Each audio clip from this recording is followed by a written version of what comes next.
Pessoal, bem-vindos a mais um Talkenização, o podcast aqui da LIC. Hoje a gente vai estar falando de um tema muito interessante que está muito em alta, que é o real digital. Mas antes da gente começar a falar sobre ele, quero lembrar vocês aqui que estão nos escutando, como sempre, não esquece de deixar o like nesse vídeo, de seguir a LIC nas redes sociais. A gente está em todas as plataformas de áudio, então seguir a LIC no Instagram, LICBR, e também se inscrever no canal do YouTube. Se você está ouvindo a gente pelo YouTube, já deixa seu like aí também. Gente, hoje eu trouxe um convidado muito especial para falar sobre esse tema aqui com a gente, um especialista na área, o Gustavo Cunha, que eu estarei aí também conhecendo ele junto com vocês. Gustavo, primeiro eu queria te agradecer por estar aqui com a gente e queria que tu contasse, antes da gente começar no tema em si, que tu contasse um pouco de como que tu entrou nesse mundo do real digital, como que tu iniciou esse teu conhecimento sobre ele, qual que é o teu cargo hoje, onde que tu trabalha, então um pouco sobre o Gustavo mesmo. Obrigado, Bruno. Acho que a primeira coisa, obrigado aí pelo convite para vir falar aqui nesse podcast e em relação à Lico, eu conheço o Coquieri já tem um tempinho, a gente até se encontrou em Brasília recentemente, exatamente falando sobre o real digital. Gustavo, eu costumo falar que ele teve duas vidas em termos de profissionais por enquanto. Uma, mercado financeiro tradicional, né? Eu trabalhei 25 anos no setor financeiro, cheguei a ser diretor de um banco internacional no Brasil, saí em 2015, que foi onde eu montei uma fintech e comecei a entrar nesse mundo de inovação / tecnologia. Lá foi o meu primeiro contato com Bitcoin na época e depois cripto, DeFi, tudo que a gente está vendo para frente, né? Depois de ser mordido pela mosquinha, você nunca mais volta, ou depois que você toma uma pílula vermelha ou azul, eu sempre confundo qual que é, você nunca mais consegue ver o mundo da forma como você via antes. E desde lá eu tenho me envedrado muito nesse caminho, né? Hoje eu tenho a FinTrender, que é uma comunidade, uma gestora de conteúdo, né? Então tem canal do YouTube também, tem um podcast, tem toda essa parte que eu gero muito conteúdo, tenho muitas discussões como essa que a gente está aqui, né? Então, por exemplo, Real Digital, a gente tem eu e mais 6 ou 7 amigos especialistas que entendem em relação a isso, a gente faz quinzenalmente uma discussão aberta para todo mundo que quer entrar no canal do YouTube da FinTrender. Então, assim, é muito essa ideia de tem muita coisa para crescer aqui, o bolo tem muita coisa para crescer, então, assim, vamos fazer todo mundo junto e vamos se ajudar. Então, assim, esse é o Gustavo hoje, ele é um cara de comunidade, é o cara que entende muito de mercado financeiro tradicional, entende bastante de cripto, né? Então já estamos aqui estamos falando de quase 8 anos aí de cripto. Acho que o cabelo branco veio depois de cripto, na verdade. Quando eu estava no mercado financeiro tradicional, o cabelo era preto. Para quem não está vendo aí na imagem, vai ver que já tem bastante cabelo branco. E normalmente, olha que diferente, porque normalmente a gente entra no mercado financeiro depois de 5 anos já tá com o cabelo branco. Então, Gustavo, vamos lá, vamos entrar nesse tema que a gente já comentou um pouco aqui. Como que tu explicaria o que é o real digital para as pessoas que estão escutando que não entendem nada do assunto? O real digital é uma nova infraestrutura de mercado financeiro. Tá? Então, assim, o que é infraestrutura de mercado financeiro? Quando o Banco Central colocou lá atrás a infraestrutura do TED, lá atrás, foi uma mega revolução em termos de pagamento. Né? Foi um dos primeiros países do mundo onde a gente conseguia mandar TED e DOC de pessoa para pessoa em poucas horas. Ali. Seguindo na linha, veio o Pix aí, recentemente, um mega sucesso, invejado por todo o mercado financeiro do mundo inteiro. Né? Então, assim, foi um sistema de pagamentos aí que teve uma adesão muito grande, com serviços muito grandes, mas ele não é só um negócio de pagamento instantâneo, né? A gente vai ver agora, nesses próximos meses e anos, vai ver que o Pix é muito mais do que isso, né? Tanto é que vai ter um Pix a prazo daqui a pouco. Então, assim, um pagamento instantâneo onde você não vai pagar instantaneamente, vai pagar daqui a um tempo. Então, assim, tem um monte de arranjos dentro dessa infraestrutura do Pix, em termos de pagamentos, que é bem interessante da gente ver o passado, que foi um mega sucesso, e dar uma olhada no que vai acontecer para frente. Quando a gente fala de real digital, ele é uma outra infraestrutura, né, que vai utilizar não só a parte de pagamentos, onde ele vai ter alguma conexão aí com o Pix para a parte de pagamento, mas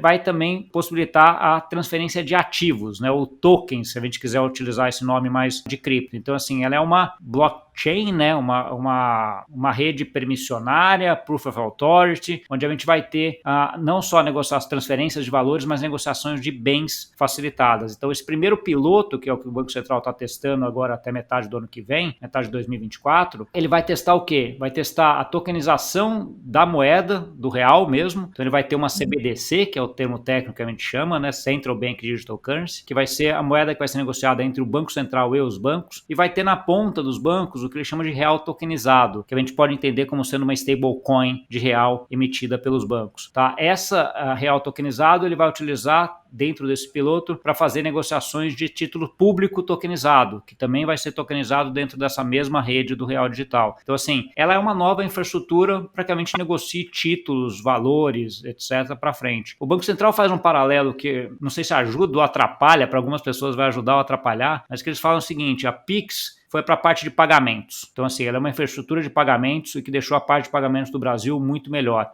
O Real Digital vai ser uma infraestrutura de serviços, onde a gente vai poder acoplar muito mais coisa do que pagamentos. Tá, legal.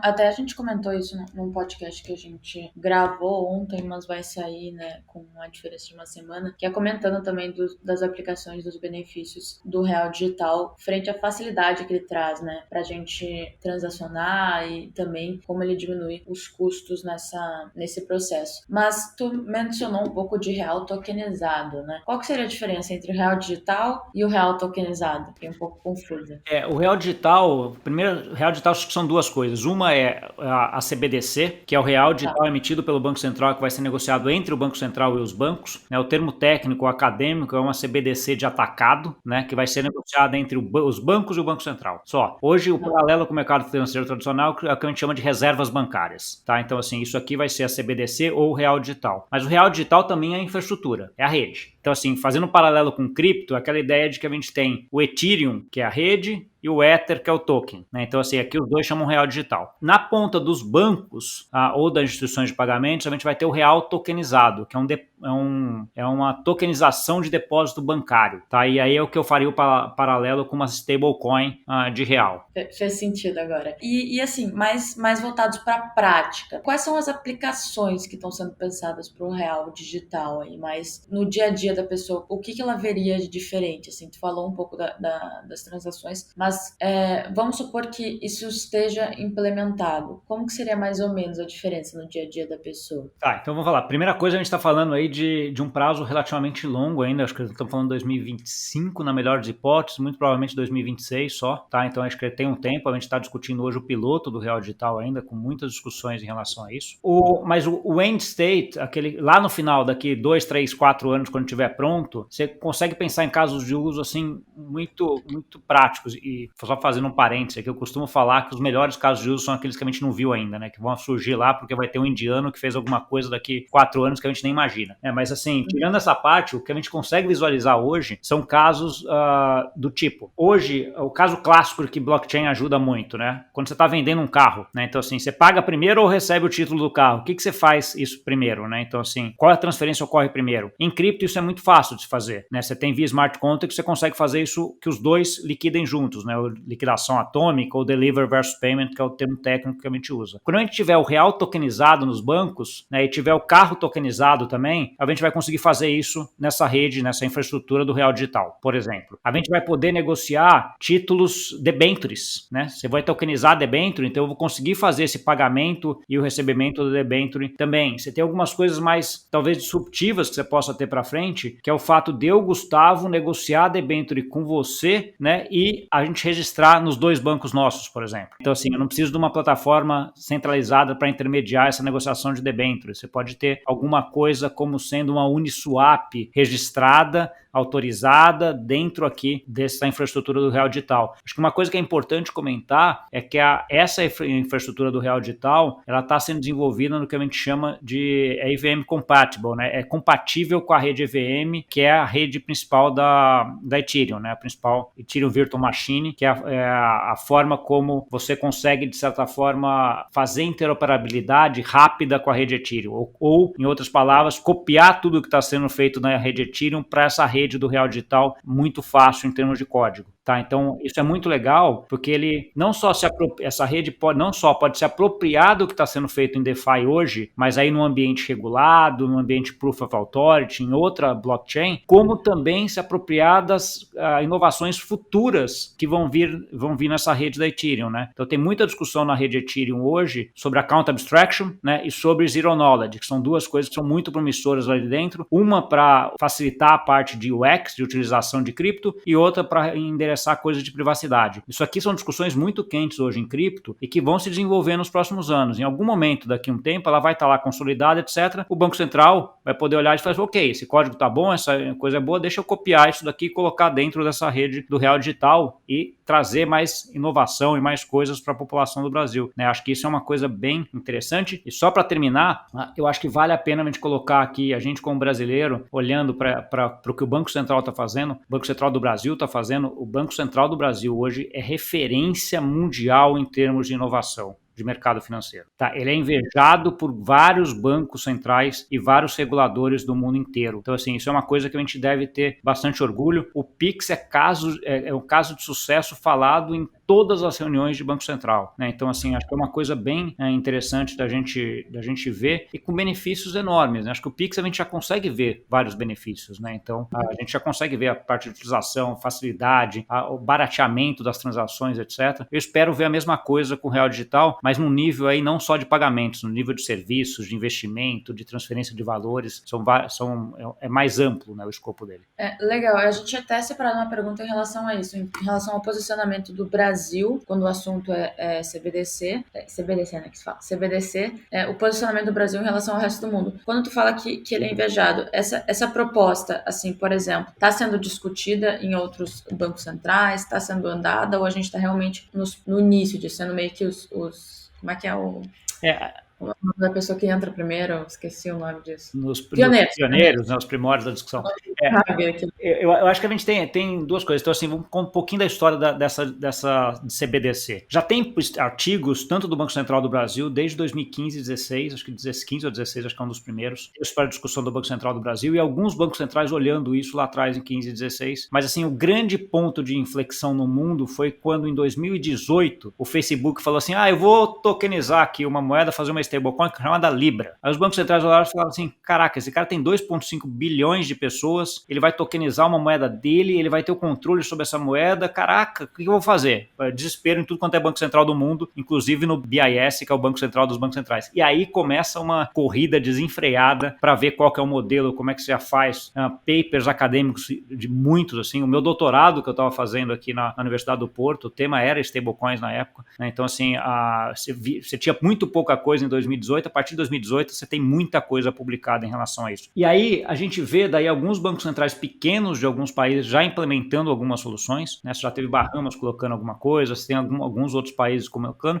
mas são bancos centrais ou economias pequenas, né, onde, de certa forma, o risco para inovar acaba sendo menor pelo tamanho da economia. Né? Mas se já tem hoje, seja via consórcios, via testes, todos os bancos centrais do mundo tentando ver qual é a forma como ele vai fazer a CBDC. Isso vai desde o Banco Central americano, o Banco Central europeu, japonês, australiano, canadense, todos estão fazendo pilotos ou estudando em relação a isso. Você tem uma discussão muito grande quando a gente vai para a CBDC do ponto de vista acadêmico hoje e prático que eles estão testando, porque a CBDC ela pode também fazer com que o Banco Central tenha acesso direto à população. Então ele poderia emitir um token do Banco Central que você, Bruno, eu, Gustavo, poderíamos ter na nossa carteira. Isso que a gente chamaria de CBDC de varejo. Só que ele traz algumas disrupções em termos econômicos muito grandes. Né? Por exemplo, o Banco Central vai ter que fazer o Know Your Customer, ele vai ter que ter uma conta tua lá, ele vai ter que saber quem é você. Então, assim, isso o Banco Central não faz hoje, não é a função dele hoje. Além disso, no que ele desintermedia, ele muda a parte econômica, o que a gente chama de o sistema de reservas fracionárias, né, que é o sistema que faz com que o banco emita moeda e consiga financiar imóveis, etc., em relação a isso. Então, no que ele muda essa parte econômica, você tem impactos econômicos muito grandes. Então, assim, uma discussão muito grande e pouca gente indo para esse modelo de CBDC de varejo. Tem alguns caras que já estão começando a ir para essa coisa. O Banco Central Europeu é um dos que está discutindo um pouco mais nesse sentido, mas com alguns limites em termos de valores, mas que está indo muito provavelmente nesse sentido. No caso do Banco Central brasileiro, ele achou uma solução que eu achei magnífica do ponto de vista de arquitetura, porque ele não muda nada o que a gente tem hoje em termos de arquitetura de sistema financeiro brasileiro, porque ele vai continuar com uma CBDC de atacado, que vai substituir o sistema de reservas bancárias, que para ser bem sincero, nem precisaria desse sistema aqui dentro, porque o sistema de reservas bancárias, a comunicação do Banco Central com os bancos hoje é um sistema muito bom já, né? Então só por isso não faria sentido, né? Mas no que ele coloca a programabilidade da moeda no real tokenizado, aqui na stablecoin do banco, isso possibilita muita inovação aqui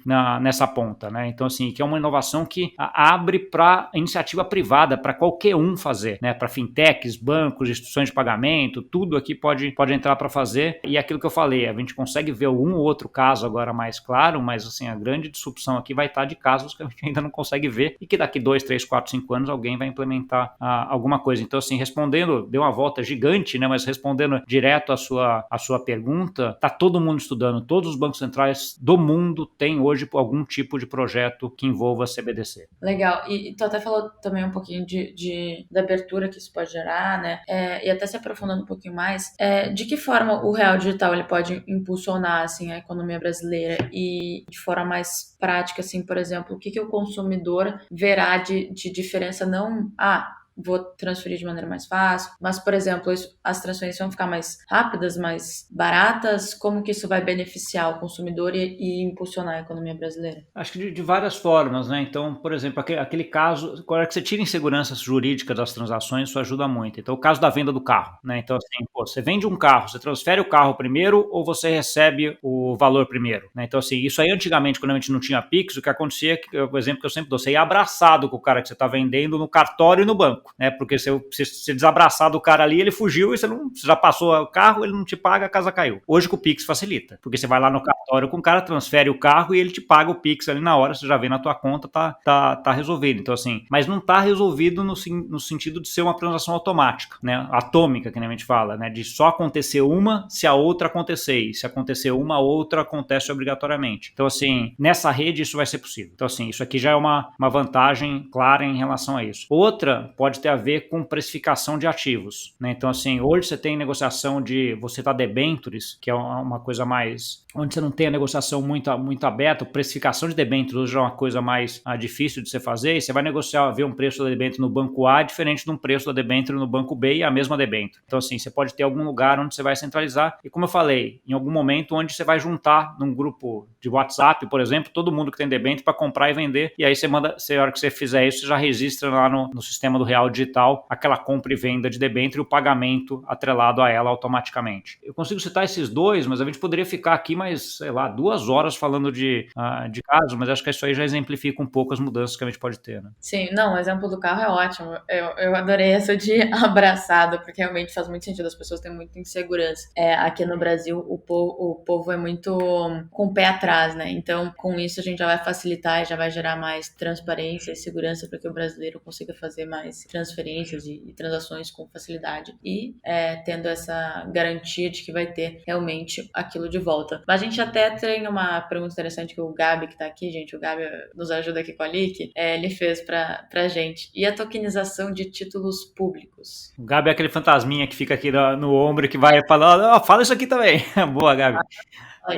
Tokenização de título público, né? Para mim, tokenização é o termo bastante quente aí do mercado financeiro, né? Acho que desde o ano passado isso daí começou a pegar aí uma hype enorme e com razão, né? Eu acho que a gente vai tokenizar tudo para frente. O que é tokenização, no final das contas? É uma representação dos ativos dentro de uma rede blockchain, tá? De modo genérico. Então, assim, a hora que a gente tiver essa infraestrutura do Real Digital, que é essa rede do Real Digital, ela já vai estar preparada para colocar um token lá dentro. E se o token é de um título público, de uma debênture, do teu carro, da tua casa, as diferenças são pequenas em relação à tecnologia, né? Você tem a diferença em relação a jurídicas, em relação ao arranjo de pagamento que você vai ter, mas em termos de tecnologia é mais fácil. Então, por que é interessante esse piloto que o Banco Central está fazendo nesse sentido? Porque uma das coisas que ele vai testar é a tokenização de título público, né? Tanto é que junto com o piloto está o Tesouro Nacional lá dentro, né? Então é uma iniciativa do Banco Central junto com o Tesouro Nacional, onde eles vão tokenizar um título público e vão testar todas as operações com esse título público. Então ele vai testar a emissão desse título público dentro dessa rede do Real Digital, vai testar a venda desse título público atômica do Real Digital, vai testar o resgate desse título público pelo Tesouro no vencimento dele. Então assim, tudo isso vai ser testado. E no que você testou título público do ponto de vista de tecnologia, cara, tá testado para debênture, para o carro pro apartamento, porque o token é igual, né? É só dali para trás que aí você tem que ver como a parte jurídica de você tokenizar isso. Então acho que essa parte é bem importante e que já mostra que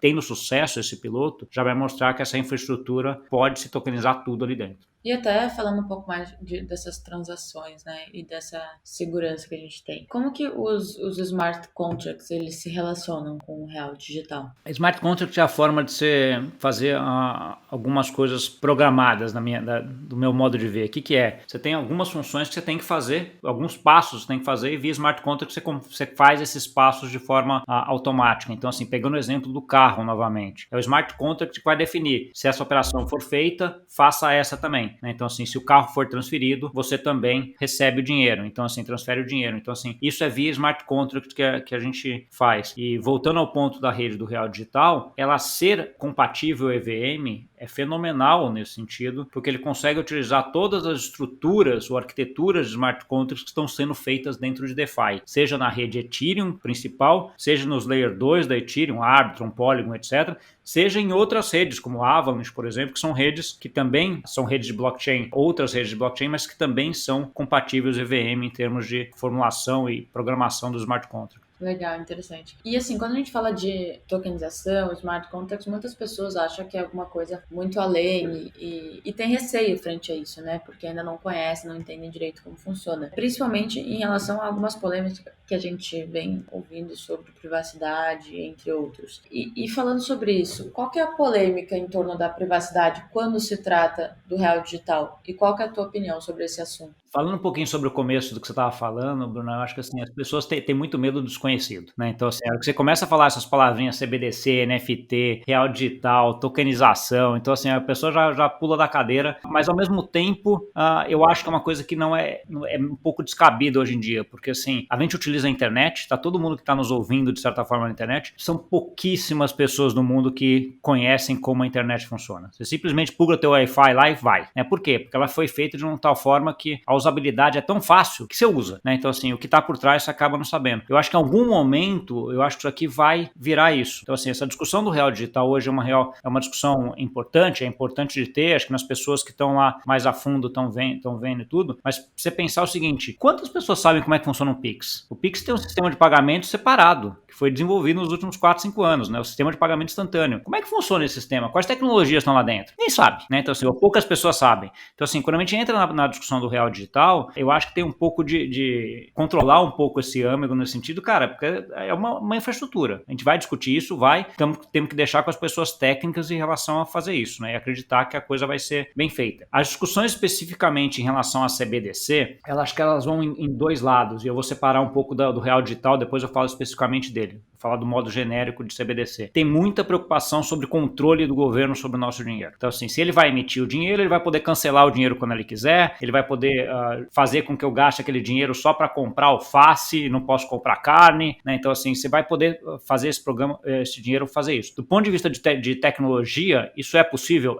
Tá? Então, assim, não dá para negar que é possível, mas se o governo quer fazer alguma coisa errada, eu acho que ele não precisa disso para ser feito, tá? Então, assim, não é a tecnologia que vai fazer ele vai fazer coisa errada, e sim o governo vai fazer coisa errada, e o que tiver lá ele vai fazer. A gente tem inúmeros casos de vários governos do mundo em relação a isso. Então, assim, a tecnologia para mim ela é agnóstica em relação a isso. O que acaba entrando aí nessa discussão é como é que as pessoas ou os governos ou as culturas agem em relação a essa. Então, olhando sobre esse aspecto de uma tecnologia agnóstica, sem preconceito em relação a isso, eu acho que a CBDC é um avanço muito grande para o mundo. Eu escrevi um texto recentemente na Fintrender que a pergunta que eu me fiz é a seguinte: CBDC ou real digital é uma coisa necessária ou inevitável? Ou os dois? Na minha opinião, ele é os dois. Inevitável. A digitalização da moeda vai acontecer, né? Então, assim, independente do Brasil estar na frente, estar muito na frente ou estar para trás, vai acontecer em algum momento, tá? Então, assim,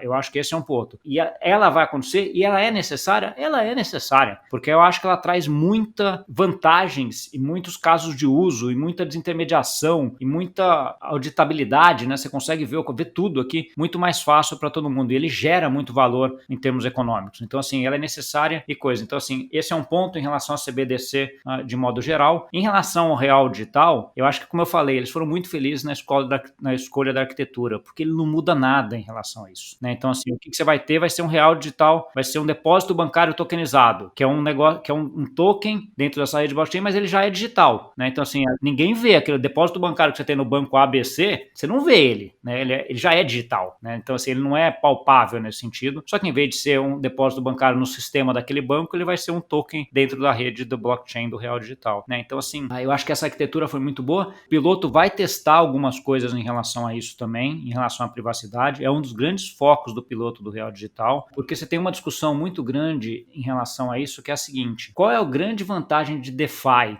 dentro do mundo cripto? Ele tem um negócio que a gente chama dos money legos, né? Que é aquela ideia de que você vai fazendo, você vai compondo coisas com vários pedaços. Para que você tenha isso, você tem que ter o que você tem em DeFi, que é uma transparência total de todos os dados, tá? Então, assim, você consegue ter. Por que a Uniswap é muito interligada ao Oracle da Chainlink? Só para dar um exemplo aqui. Por quê? Porque você tem todos os dados, né? O Oracle da Chainlink consegue saber o preço do Bitcoin porque está tudo disponível dentro da rede blockchain. Então, ele consegue fazer uma média de todas aquelas DEXs em relação a isso. Se não tivesse tudo disponível, ele não conseguia fazer, aí o preço ficaria mais obscuro, né? Então, assim, quando a gente entra para a discussão do real digital, você tem uma discussão entre o quanto eu consigo deixar isso transparente, respeitando as leis de proteção de dados, que acho que isso é importante, né? O Banco Central claramente falou assim: eu vou respeitar todas as leis que estão aí em relação à proteção de dados. É possível dar transparência suficiente para que eu consiga ter essa componibilidade, né? Ou esse Lego dentro de uma rede do real digital ou não, tá? Eu acho que esse é um grande teste que vai ser feito agora em relação ao piloto. Ele tem a ver um pouco com a tua pergunta, que é em relação à privacidade, né? Porque quem dá a privacidade, ou as regras de privacidade da sociedade brasileira, é a Lei Geral de Proteção de Dados, né? LGPD. Todo mundo vai ter que cumprir e a rede do Banco Central, a rede do Real Digital,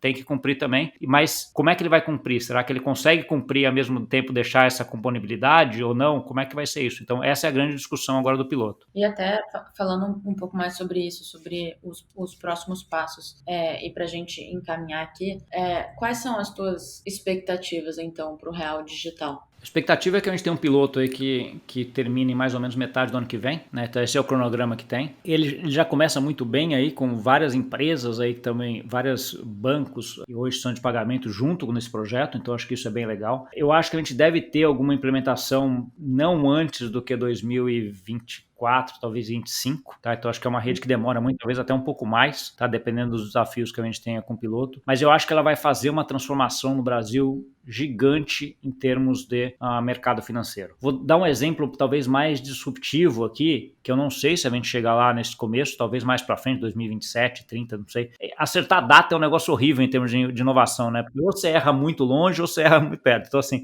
eu costumo falar que o interessante é o caminho e a direção, né? A data é um pouco mais difícil, mas a gente poderia ter, por exemplo, imagina que você tem todos os títulos públicos e privados tokenizados dentro dessa rede do Real Digital. Você pode negociar isso aí via uma coisa parecida com uma Uniswap aqui dentro, né? Então, assim, onde você pode ter ali pools de liquidez que as pessoas que têm aqueles títulos colocam lá para ser negociados e vão ter uma coisa desintermediada com Oracle de preço, dando preço para todo mundo ver a hora que quiser, né? Então, assim, você fica muito mais transparente, muito mais fácil, muito mais barato de se fazer, muito mais integrado a qualquer sistema que você queira utilizar depois, né? Então, assim, você tem aí uma funcionalidade gigante que vai ajudar muito a parte nossa do Brasil. Então, assim, eu acho que ela é uma rede que tem impactos maiores do que a que teve no Pix, do que a gente tem hoje. Então, assim, o Pix a gente hoje já consegue ver, né? Então, assim, quando a gente discutia Pix lá, sei lá, 5 anos atrás, pagamento instantâneo, você olhava e falava, pô, como é que é, tal? Ficava um pouco dessa discussão, o que vai ajudar, o que não vai ajudar, né? Hoje todo mundo consegue ver isso, né? Então, assim, todo mundo usa o Pix no dia a dia, ele resolve problemas do mundo real, né? E ajuda todo mundo. Eu acho que o Real Digital, após colocado live ali ao vivo, a gente vai ter uma percepção de que ele mudou mais do que o Pix mudou a vida da gente. Legal, legal. Tô já ansiosa para ver isso, mesmo que demore. Mas, Gustavo, eu queria muito te agradecer por ter topado participar aqui com a gente. Tenho certeza que a gente trouxe muita novidade, também muito conteúdo pro pessoal aí. E até falando sobre isso, eu queria saber onde que a gente pode encontrar mais sobre isso, porque tu falou da Trender. FinTrender, Esqueci. isso. Vocês estão em quais plataformas? Qual que é o arroba do Instagram? Para o pessoal buscar mais informações sobre o assunto. Tá bom. Não, acho assim, você tem vários, né? Então, assim, mas acho que a FinTrender eu acho que eu acabo consolidando um pouco, até por ser em português, acho que acaba facilitando um pouco, né? Então, assim, Mas qual que é o arroba? É FinTrender, o arroba do FinTrender. Instagram? Você vai achar FinTrender onde você quiser. Se você quiser direcionar, acho que os três principais, acho que Instagram é um dos que eu tenho bastante atividade. A parte do LinkedIn também tem FinTrender. Você vai pegar a parte os dois de conteúdo mesmo, onde vai ter coisas novas. Acho que o YouTube da FinTrender é um, e o outro é o site mesmo, www.fintrender.com, é onde eu tenho os textos escritos lá. Então, assim, para quem quiser ver coisa escrita, podcast ou vídeo, aí cada um escolhe a forma, e eu acho que é uma forma disso. Eu acho que como já, acho que a gente já está entrando pro final aqui, eu já vou aproveitar e emendar e deixar um pouco de uma mensagem aqui em relação a isso. Eu acho que assim, a tecnologia consegue facilitar muito a vida da gente, né? Então, assim, acho que tokenização é um tema muito forte dentro do mercado financeiro tradicional e cripto, né? Então, assim, se a gente pega o mercado financeiro tradicional, a gente está falando de tokenização. Se a gente olha no mercado cripto, eles têm uma outra palavrinha lá que eles chamam de Real World Assets, RWA, né? Que é o quê? É você tokenizar título público americano para dentro das redes de blockchain. Então, assim, mas é a mesma coisa no final. A gente está falando de tokenização dos dois lados, tá? É um tema que vai vir com muita força, está vindo com muita força e só vai acelerar, né? Então, assim, eu acho que isso é uma coisa que é uma tendência que a gente está vendo. A indicação que eu dou para todo mundo, e aí entra um pouquinho o chapéu do Gustavo, professor, né? Que a gente tem que estar sempre aprendendo para frente, eu sempre ouvindo e se interessando. E acho que aprendendo para mim hoje, ele tem dois pilares muito importantes. O pilar de se educar, ouvir esse podcast que a gente está aqui, entender, tirar dúvida, interagir, etc., ler livro, ver aula, qualquer coisa nesse sentido, e o pilar de experimentação.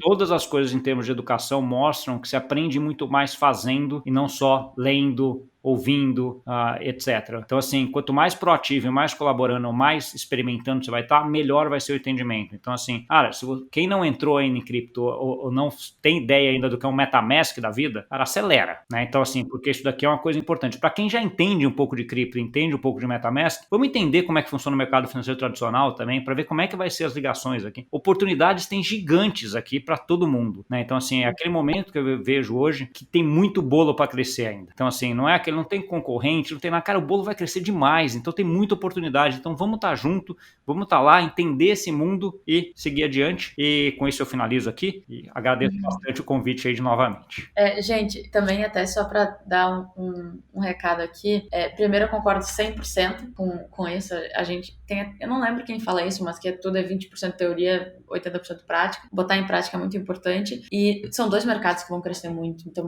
como tu mesmo falou, o mercado financeiro e o mercado de cripto vão crescer muito, o tradicional, né, e o de cripto vão crescer muito, então tem espaço para todo mundo. E só um recadinho aqui, gente, vai estar marcado o arroba do FinTrender, quem tá assistindo no YouTube vai estar marcado ali, então pode acessar por ali, tá? E para finalizar, não esqueçam de se inscrever no canal, como sempre, e deixar o seu like aí nas plataformas de vídeo. Então, a todos que ficaram aqui até o final, muito obrigado e até a próxima.